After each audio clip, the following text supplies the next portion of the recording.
Price the Lord, hallelujah. യേശുവിൽ ഏറ്റവും പ്രിയമുള്ള സഹോദരി സഹോദരന്മാരെ, വചനജ്വാലയിലേക്ക് എല്ലാവരെയും സ്വാഗതം ചെയ്യുന്നു.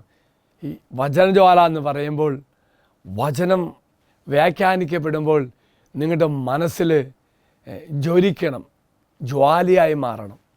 എമ്മാവുസിലേക്ക് പോയ ശിഷ്യന്മാരുടെ ജീവിതത്തിൽ ഇതുപോലെ ജ്വലനം നാം തിരിച്ചറിയുന്നുണ്ട്. എപ്പോഴാണ്? വചനം വ്യാഖ്യാനിച്ചപ്പോൾ. എങ്കിൽ ഈ പ്രഭാതത്തിൽ നിങ്ങൾ എഴുന്നേറ്റിരുന്നുകൊണ്ട് അല്ലെങ്കിൽ ഒരുങ്ങി ഈ വചനം ശ്രവിക്കുമ്പോൾ അച്ഛൻ പ്രാർത്ഥിക്കുന്നത് ആത്മാർത്ഥമായിട്ട് ഇതുപോലെ ഒരു ആത്മാവിൻ്റെ ജ്വലനം, അഭിഷേകത്തിൻ്റെ ശക്തീകരണം നിങ്ങൾ ലഭിക്കാൻ വേണ്ടിയാണ്. അതുപോലെ തന്നെ ഈ വചനഭാഗം മറ്റുമൊക്കെ അയക്കുമ്പോഴും അവർ ഈ വചനം വായിക്കുമ്പോഴും അവർ ഈ ശുശ്രൂഷ പങ്കെടുക്കുമ്പോഴും അവരുടെ ഹൃദയത്തിലും വചനം ജ്വലിക്കാൻ വേണ്ടി നമുക്ക് പ്രാർത്ഥിക്കാം. അപ്പോൾ നിങ്ങളുടെ ഹൃദയത്തിലും വചനം ജ്വലിക്കും. നിങ്ങൾ ആർക്കൊക്കെ അയച്ചു കൊടുക്കുന്നോ ആ മക്കളുടെ ഹൃദയത്തിലും വചനം ജ്വലിക്കും. Praise the Lord, hallelujah. അപ്പോൾ പ്രിയമുള്ളവരെ, ഇന്ന് നാം ധ്യാനിക്കുന്നത്, പ്രാർത്ഥിക്കുന്നത് മത്തായി സുവിശേഷം 18-ാം അധ്യായം 5-6 വാക്യ. അവിടെ എന്താ പറയണമെന്നറിയോ? ഏത് തരത്തിൽ മനോഭാവമുള്ള വ്യക്തികളെയാണ് ഈശോ ഏറ്റവും ഇഷ്ടപ്പെടുന്നത്? അതാണ് മത്തായി സുവിശേഷം 18-ാം അധ്യായം 5-ാം വാക്യം. അവിടെ പറയാണ്, ഇതുപോലുള്ള ഒരു ശിശുവിനെ എൻ്റെ നാമത്തിൽ സ്വീകരിക്കുന്നവൻ എന്നെ സ്വീകരിക്കുന്നു. Praise the Lord. അർത്ഥമാക്കുന്നതാണ്. ഇത് തൊട്ട് മുന്നേ ശിഷ്യന്മാർ അധികാരത്തിന് വേണ്ടിയൊക്കെ അസ്വസ്ഥ ഉണ്ടാക്കുന്നുണ്ട്. അപ്പോൾ കർത്താവ് പറഞ്ഞു, സ്വർഗരാജ്യത്തെ ഏറ്റവും വലിയവൻ, എനിക്ക് ഏറ്റവും ഇഷ്ടപ്പെട്ടവൻ, എനിക്ക് സ്വീകാര്യനായ വ്യക്തി ഒരു കുഞ്ഞിനെ പോലെ ആ കുഞ്ഞിൻ്റേതായ പ്രത്യേകത ഉൾക്കൊണ്ട് ജീവിക്കുന്ന, പ്രവർത്തിക്കുന്ന വ്യക്തിയാണെന്ന് കർത്താവ് പറയുക. അപ്പോൾ ഇന്ന് നമ്മൾ പ്രാർത്ഥിക്കേണ്ടതും ഒരു കുഞ്ഞിൻ്റെ മനോഭാവത്തോടുകൂടി ജീവിക്കാൻ കൃപ കിട്ടാൻ വേണ്ടി പ്രാർത്ഥിക്കുക. 6-ാം വാക്യത്തിൽ കർത്താവ് നമുക്കൊരു താക്കീത് തരുന്നുണ്ട്. അതെന്താണെന്നറിയാമോ?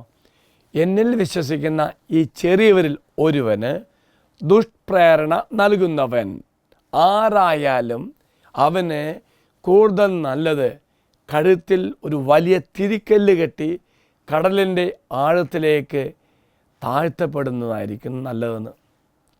ശക്തമായിട്ട് വാണിംഗ് കേട്ടോ. അതായത് ഒരു വ്യക്തിയെ പാപത്തിന് പ്രേരിപ്പിക്കുമ്പോൾ, പ്രലോഭനം കൊടുക്കുമ്പോൾ, ആ വ്യക്തിയെ തിന്മയിലേക്ക് നയിക്കുക, വലിയൊരു ശിക്ഷയ്ക്ക് വിധേയരാക്കപ്പെടും, വലിയൊരു ശിക്ഷയ്ക്ക് വിധേയരാക്കപ്പെടും എന്നാണ് പറയുന്നത്. വീണ്ടും ഓർക്കുക പ്രിയമുള്ളവർ, സ്വർഗരാജ്യത്തിലെ ഏറ്റവും വലിയവൻ എന്ന് പറയുന്നത് കുട്ടികളെപ്പോലെ ആകുന്ന വ്യക്തിയാകും. ചൈൽഡ് ലൈക്ക്നെസ്, കുട്ടികളെപ്പോലെ ഉള്ള വ്യക്തികളാകുമെന്ന് ദൈവം നമ്മളോട് പറയുകയാണത്. വീണ്ടും പ്രിയമുള്ളവർ, യേശു പറയുക, എൻ്റെ നാമത്തിൽ കുട്ടികളെ സ്വീകരിക്കുന്നവർ യേശുവിനെ തന്നെ സ്വീകരിക്കുന്ന പറയുന്നത്. അതിനെന്നാ ചെയ്യണം? കുട്ടികളുടേതായ ഗുണങ്ങൾ, പ്രത്യേകത നമുക്കുണ്ടാകണം. നമുക്ക് കുട്ടികളെ ഇഷ്ടമാണ്. എന്തുകൊണ്ടാണ്? നാം പറയാറുണ്ട്, പിള്ളവായിൽ കള്ളമില്ല, നിഷ്കളങ്കത, അവർ വിധേയത്വം, ആശ്രയബോധം, കളങ്കമില്ലാത്ത അവസ്ഥ, അങ്ങനെ ഒത്തിരി നല്ല ഗുണങ്ങൾ നാം ആഗ്രഹിക്കുന്നുണ്ട്.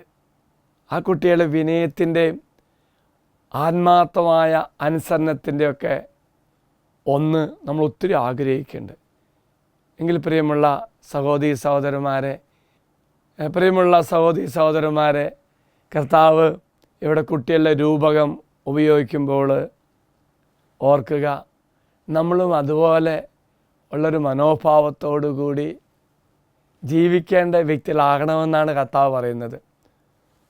മറക്കരുത് പ്രിയമുള്ളവരെ, നമ്മെ മറ്റുള്ളവർ സ്വാഗതം ചെയ്യുന്നത് നാം വലിയവരും ജ്ഞാനികളും ശക്തരും കഴിവുള്ളവരും ആയതുകൊണ്ടല്ല, മറിച്ച്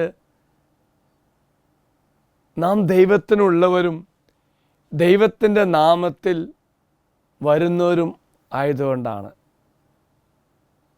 പ്രിയമുള്ളവരെ, നമുക്കൊന്ന് പ്രാർത്ഥിക്കാം. ഒന്ന് മാത്രം, കർത്താവേ, കുട്ടികളുടെ മനോഭാവത്തോടുകൂടി ജീവിക്കുവാൻ, ഒരു കുഞ്ഞിൽ നാമൊക്കെ കാണുന്ന ആ നന്മകൾ, ഗുണങ്ങൾ സ്വന്തമാക്കി ജീവിക്കുവാൻ നമുക്ക് പ്രാർത്ഥിക്കാം. അച്ഛൻ നിങ്ങൾക്ക് വേണ്ടി പ്രാർത്ഥിക്കാം. കർത്താവായ ദൈവമേ, ഈ വചനം ശ്രവിക്കുന്ന എല്ലാ മക്കളെയും ദൈവനാമത്തിൽ നിൻ്റെ പക്കലേക്ക് സമർപ്പിച്ച് പ്രാർത്ഥിക്കുന്നു. ഏതു മനോഭാവമാണ് ഞങ്ങൾക്കുണ്ടാകേണ്ടതെന്ന് നീ പറഞ്ഞു. കുട്ടികളെപ്പോലെ ആകുക. ഞങ്ങൾ പ്രാർത്ഥിക്കുകയാണ്. പൊന്നു ദൈവമേ, കുട്ടികളെ മനോഭാവത്തോടുകൂടി ജീവിക്കുവാൻ ഞങ്ങൾ നീ ശക്തരാക്കണം. ഒപ്പം തന്നെ കർത്താവേ, അങ്ങ് തരുന്ന താക്കീത് ഞങ്ങൾ തിരിച്ചറിയുന്നു. ഞങ്ങളുടെ വാക്കോ പ്രവൃത്തിയോ ചിന്തകൾ നിമിത്തമായിട്ട് ഒരിക്കലും ആർക്കും പാപഹേതുവാകാതെ വിശുദ്ധിയോട് ജീവിക്കാൻ ഞങ്ങളെ സഹായിക്കണമേ.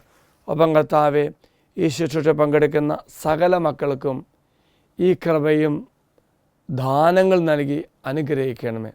കുഞ്ഞുങ്ങളുടെ മനോഭാവത്തിൽ ജീവിച്ചുകൊണ്ട് സ്വർഗരാജ്യൻ അവകാശപ്പെടുത്തുവാൻ ഇവരെ അങ്ങ് സഹായിക്കണമേ. അമ്മേ മാതാവേ, ഞങ്ങൾക്ക് വേണ്ടി മാധ്യസ്ഥം പ്രാർത്ഥിക്കണമേ.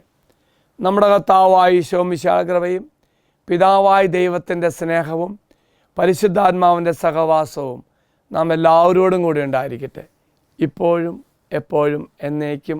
ആമേൻ. Praise the Lord. ഒരു നല്ല ദിവസം എല്ലാവർക്കും അച്ഛൻ ആശംസിക്കുന്നു. എല്ലാവരെയും കർത്താവ് അനുഗ്രഹിക്കട്ടെ.